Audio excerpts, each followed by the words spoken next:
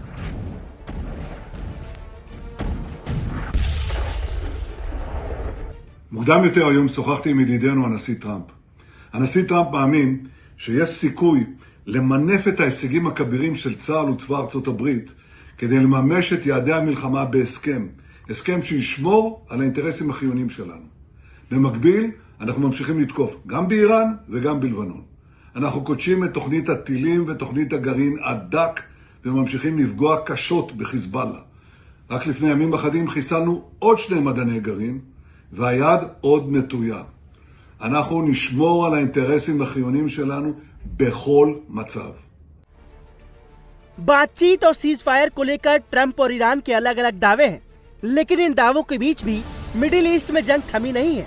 America ने Iran के ठिकानों पर बम बरसाए तो ईरान ने भी इराक में अमेरिकी ठिकानों को फिर से निशाना बनाने की कोशिश की। चलिए हम आपको बताते हैं कि आखिर ट्रंप के दावे के पीछे की असली कहानी क्या है। सूत्रों की माने तो अमेरिका और ईरान के बीच में जंग खत्म करने को लेकर डील हो चुकी है। हालांकि अभी तक ये खुलासा नहीं हुआ है कि आखिर ये डील कैसे हुई है। दावा तो किया जा रहा है कि अमेरिका और ईरान को बातचीत की टेबल पर लाने के लिए तुर्की, मिस्र और पाकिस्तान ने बड़ा रोल निभाया है और इसके लिए ईरान के राष्ट्रपति मसूद पेजेश्कियन से पाक पीएम शहबाज शरीफ ने भी बात की थी। जी हाँ, पीस पर कैसे बात बनी है ये हम आपको ग्राफिकली बता दें। राष्ट्रपति डोनाल्ड ट्रंप से बातचीत हुई। तुर्की, मिस्र के विदेश मंत्री ने ईरान के विदेश मंत्री अब्बास अराक्ची से बातचीत की है और मध्यस्थता कराने की कोशिश की। और व्हाइट हाउस के दूत स्टीव विटकॉफ और ईरान के विदेश मंत्री अब्बास अरागाची के बीच बातचीत हुई है और ये सबसे अहम हो जाता है क्योंकि अब देखिए ईरान में जो बातचीत होगी उसमें क्या शर्तें होंगी, कहां यह मीटिंग होने जा रही है। फिलहाल इस्लामाबाद का जिक्र किया गया है और कौन मध्यस्थता करेगा इसको लेकर भी है कि पाकिस्तान, मिस्र, तुर्की और अमेरिका के उपराष्ट्रपति जेडी वांस अमेरिका से होंगे और ईरान से अभी नाम का खुलासा नहीं हुआ है, लेकिन हो सकता है कि जो विदेश मंत्री है अब्बास अरागाची या फिर वहां पर जो राष्ट्रपति है क्या पेजेश्कियन आकर बात करेंगे, इसको लेकर फिलहाल संशय बना हुआ है। ईरान की तरफ से कोई भी बात नहीं हुई है। ट्रंप के सामने ईरान ने 2 शर्तें रखी हैं। कहां पर होगी मीटिंग ये तो बता दिया है। ईरान पर लगे सभी प्रतिबंध हटा दिए जाएं, जंग में हुए नुकसान की भरपाई की जाए। ईरान ने पहले भी कहा था कि जो नुकसान हमारा इजरायल ने अमेरिका की मिसाइलों ने किया है उसकी भरपाई अमेरिका करे और साथ ही ईरान पर जो भी सैंक्शंस, जो भी पाबंदियां लगाई गई हैं उसे भी तुरंत हटा दिया जाए, तब जाकर के अमेरिका से बातचीत हो पाएगी। अब अमेरिकी राष्ट्रपति डोनाल्ड ट्रंप के दावे हो रहे हैं, लेकिन ईरान के साथ जंग खत्म होने पर बातचीत हो रही है। 5 दिनों तक हमले नहीं करने का भी ऐलान कर दिया गया है और साथ ही मिडिल ईस्ट में 25वें दिन भी जंग जारी है। अमेरिका और इजरायल ईरान के शहरों को निशाना बना रहे हैं। और सोमवार को ईरान की राजधानी तेहरान, इस्फहान पर जोरदार अटैक हुए। ईरान के missile sites, drone launcher vehicle और मिसाइल लॉन्चर को टारगेट किया गया। ईरान, इजरायल और अमेरिका के हमलों का लगातार जवाब भी दे रहा है।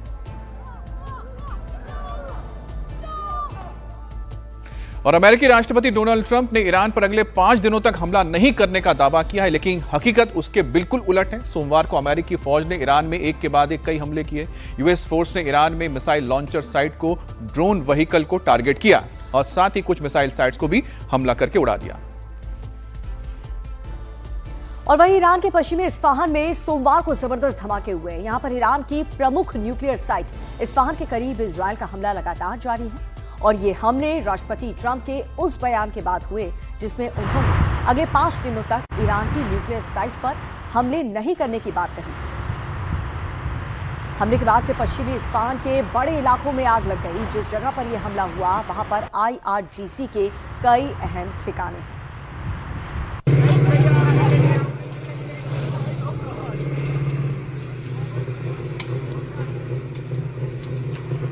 तो ये तस्वीरें आप देख रहे हैं इस्फहान, जो एक बड़ा न्यूक्लियर साइट है और तेहरान के दक्षिण में मौजूद एक अहम शहर है। तो पहले तेहरान, फिर काम और उसके बाद इस्फहान आता है और इस्फहान में न्यूक्लियर रिसर्च सेंटर भी है और यहाँ पर ये जोरदार धमाका हुआ जिसके बाद तेज़ आग की लपटें आसमान में उठती हुई नजर आ रही है। अब आखिरकार अभी तक ये तो क्लियर नहीं हो पाया है कि आखिरकार ये टारगेट कहाँ किया गया था, कहाँ पर इतना बड़ा धमाका हुआ जिसके बाद इतनी तेज़ आग की लपटें दूर से दिखाई दे रही थी। लेकिन जाहिर सी बात है कि वहां पर मौजूद कोई भी सामरिक बेस हो सकता है या सामरिक संस्थान हो सकता है जिसको टारगेट किया गया था। अब ईरान की राजधानी तेहरान पर भी हमले जारी हैं। अमेरिका और इजरायल ने तेहरान में बिसाज के हेडक्वार्टर पर हमला करके उसे तबाह कर दिया। बिसाज के हेडक्वार्टर ईरान के अर्धसैनिक बल का एक कमांड सेंटर है जिसका इस्तेमाल ईरान आतंकी सुरक्षा और आंतरिक सुरक्षा, कानून व्यवस्था बनाए रखने और रेवोल्यूशनरी गार्ड के लड़ाकों की भर्ती के लिए करता है। और हमले में बिसाज का हेडक्वार्टर पूरी तरह से बर्बाद हो गया और यह तस्वीर उस वक्त की है जिस वक्त ये हमला हुआ। आप देखिए किस तरह से सड़क के किनारे मौजूद ट्रैफिक आपको नजर आएगा। तभी अचानक एक जो बाइक सवार होता है अपनी बाइक को छोड़कर भागता है, यानी कि उसने वो देख लिया था कि कुछ बड़ा धमाका वहां होने जा रहा है या हुआ है, जिसके बाद पूरी इमारत नीचे आ जाती है और वो बाल बाल जो शख्स है बचता है। और इसके बाद आप देख सकते हैं मलबे का जो फैलाव है और जो एक धूल का जो गुबार है पूरे इस सड़क के ऊपर भर जाता है। अमेरिका और इजरायल के हमले को ईरान मुंह तोड़ जवाब दे रहा है। ईरान की तरफ से लगातार जवाबी कार्रवाई की जा रही है। ईरान ने एक के बाद एक कई बैलिस्टिक मिसाइल दागी।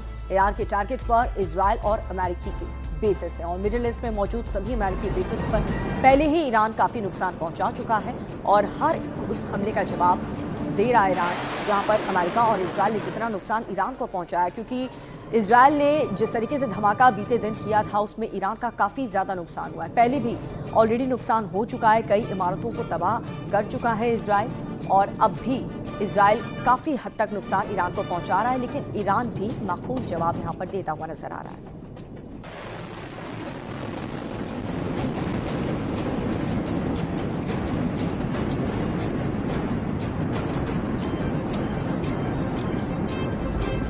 और ईरान ने एक बार फिर से इजराइल के हाइफा शहर को निशाना बनाने की कोशिश की है। कल रात को ईरान ने हाइफा को टारगेट किया और मिसाइल और क्लस्टर बॉम्ब्स दागे। हाइफा के आसमान पर ईरान के इन हमलों को देखा गया है, जिससे इजरायली डिफेंस सिस्टम ने नाकाम कर दिया है। अब हाइफा के ऊपर हमला हुआ है। हाइफा आप जैसा जानते हैं कि उत्तरी इजराइल का एक अहम शहर है। यहाँ पर एक बड़ा पोर्ट भी है, अहम पोर्ट भी है ये, और इस पोर्ट में भारतीय कंपनी के निवेश की बात भी लगातार सामने आई थी और कह सकते हैं कि ये जो पोर्ट है ये भारतीय कंपनी ही इसकी मालिकाना हक मिला हुआ है। अब ऐसे में हाइफा के ऊपर लगातार हमले भी हो रहे हैं। हाइफा को इसलिए निशाना बनाया जाता है ताकि जो कमर्शियल एक्टिविटी है वो इजराइल की उसको रोका जा सके। आप देखिए किस तरह से जो क्लस्टर बॉम्ब्स हैं वो हाइफा के आसमान में जाकर बिखर जाते हैं और उसके बाद जो इंटरसेप्टर मिसाइल्स है लगातार इनको आसमान में ही तबाह करने की कोशिश या नष्ट करने की कोशिश करते रहते हैं। लेकिन अगर स्ट्राइक करने से पहले, अगर मिसाइल के धरती पर आने से पहले या जमीन से टकराने से पहले अगर उसे आसमान में ही उड़ा दिया जाए या फिर तबाह कर दिया जाए तो फिर ये बॉम्ब उतने कारगर नहीं रहते हैं। और मिडिल ईस्ट में जारी जंग के बीच इराक से बड़ी खबर आ रही है। इराक में ईरान ने समर्थक आतंकियों ने नॉर्थ वेस्टर्न इराक से सीरिया की सीमा पर स्थित अमेरिकी बेस पर ग्रेड रॉकेट से हमला किया है। ईरान के इस तरह के प्रॉक्सी अलग अलग देशों में अमेरिकी ठिकानों को लगातार टारगेट कर रहे हैं।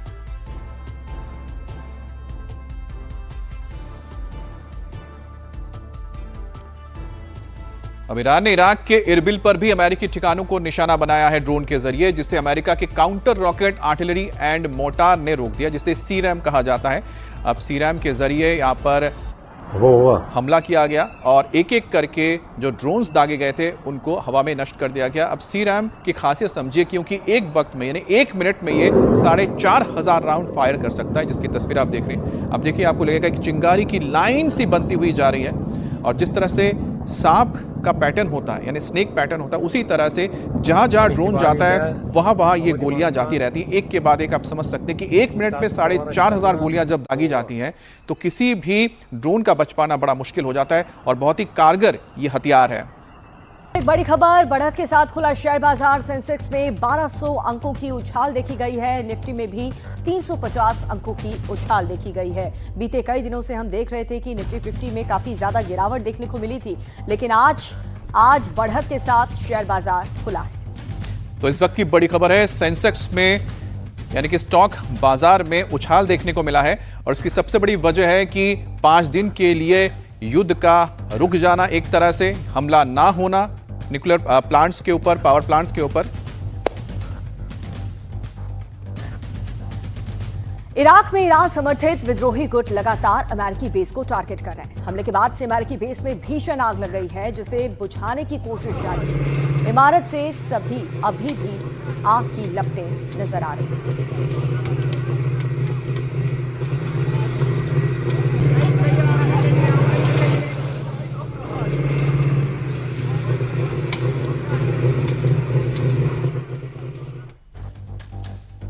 और मिडिल ईस्ट की जंग से एक और बड़ी खबर आपको हम बता दें। इराक के इरबिल में कुर्दिश विद्रोहियों के ठिकाने पर जबरदस्त हमले किए गए। यहां पर हमले की वजह तो साफ नहीं है, लेकिन ग्राउंड ऑपरेशन का औपचारिक ऐलान नहीं हुआ है, लेकिन दावा किया जा रहा है कि यहां ग्राउंड ऑपरेशन शुरू कर दिया गया है। इराक के इरबिल में एक तरफ जहां अमेरिकी बेस को निशाना बनाया गया, तो पलटवार के तौर पर इरबिल में कुर्दिश विद्रोहियों को टारगेट करके यहां पर हमला किया गया है। अब कुर्दिश विद्रोही जो ज्यादातर इराक के उत्तर में मौजूद हैं और इरबिल एक सबसे मुख्य शहर है जहां पर अमेरिकी बेस भी मौजूद है, इसके ऊपर हमले होने की अब बात सामने आई है।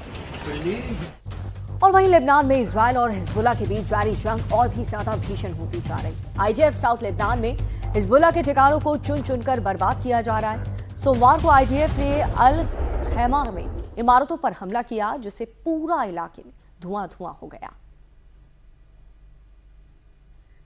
और साउथ लेबनान पर हमले की ये तस्वीर भी हम आपको दिखा रहे हैं। इस हमले के बाद कितना यहाँ पर हुआ है। अल खैमा में इमारतों पर यहाँ पर हमले किए गए।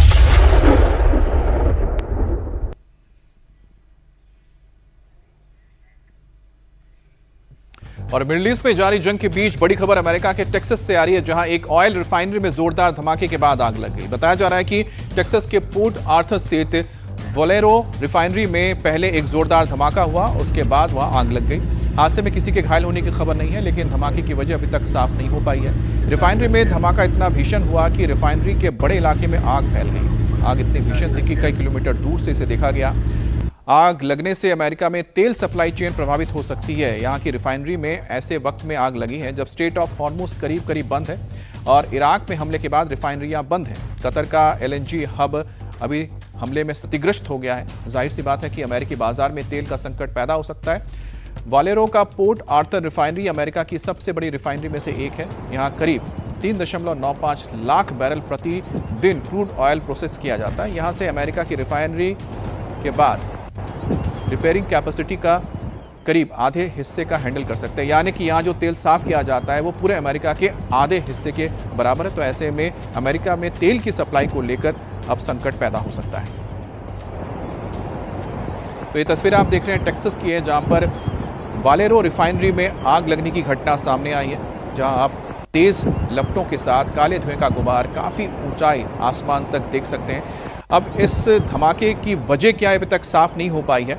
क्या इसे सैबोटाज की तरह देखा जा सकता है? फिलहाल इसकी जो एजेंसीज हैं जांच कर रही हैं, लेकिन इस रिफाइनरी में धमाके का मतलब साफ है कि जो यहाँ से रिफाइनरी के बाद यानी कि रिफाइनिंग के बाद क्रूड ऑयल को, जिसको आप डीजल पेट्रोल कहते हैं, गैसोलीन कहा जाता है, इसकी जो अब प्रोडक्शन है उसमें भारी कमी आ जाएगी और जिसका असर अमेरिका के ग्राहकों को झेलना पड़ सकता है। बहरहाल अमेरिका के लिए अगर बात की जाए तो अमेरिका क्योंकि वेनेजुएला पर जिस तरह से उसके कब्जे के बाद एक तरह से जो कब्जा किया या डिफैक्टो प्रेसिडेंट यहाँ पर बैठाया गया है, उसके बाद तेल की सप्लाई के लिए तो बहुत ज़्यादा दिक्कत नहीं आएगी, लेकिन अमेरिका के लिए एक बहुत बड़ी घटना है कि उसके इतने बड़े रिफाइनरी में आखिरकार किस तरह से धमाका हुआ और ये रिफाइनरी अब क्षतिग्रस्त है। आगे बढ़ते हुए बात करते हैं। सरकार बार बार ये दावा कर रही है कि कल खुद प्रधानमंत्री मोदी ने लोकसभा में कहा कि देश में पेट्रोल डीजल का पर्याप्त स्टॉक है, लेकिन बावजूद इसके फेक न्यूज फैलाने वालों की वजह से लोगों में काफी पैनिक हो गया। अहमदाबाद और साथ ही बेलगावी में फेक न्यूज की वजह से परेशान लोग पेट्रोल पंप के बाहर लंबी लाइन में खड़े हो गए। सोशल मीडिया पर यह खबर फैला दी गई है कि पेट्रोल डीजल खत्म हो रहा है और उसके बाद लोगों की भारी भीड़ यहां पर पेट्रोल पंप के बाहर नजर आई।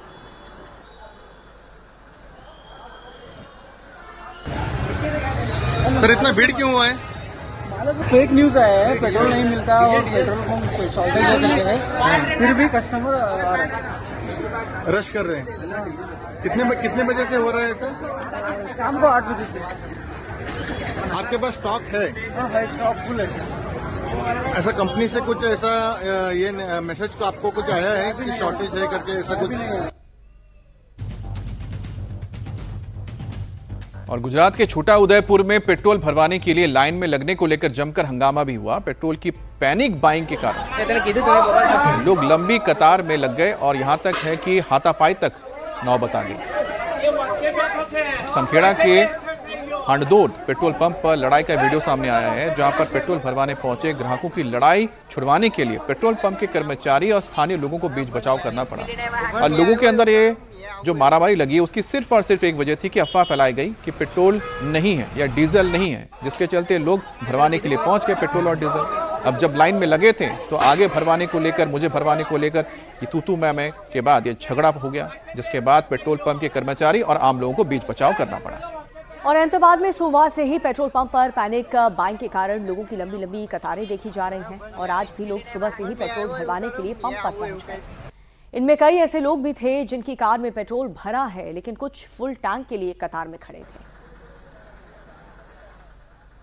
सरकार ने कई बार ये घोषणा भी कर दी है कि पेट्रोल का और डीजल का इनफ स्टॉक अवेलेबल है सभी पेट्रोल पंप्स पे।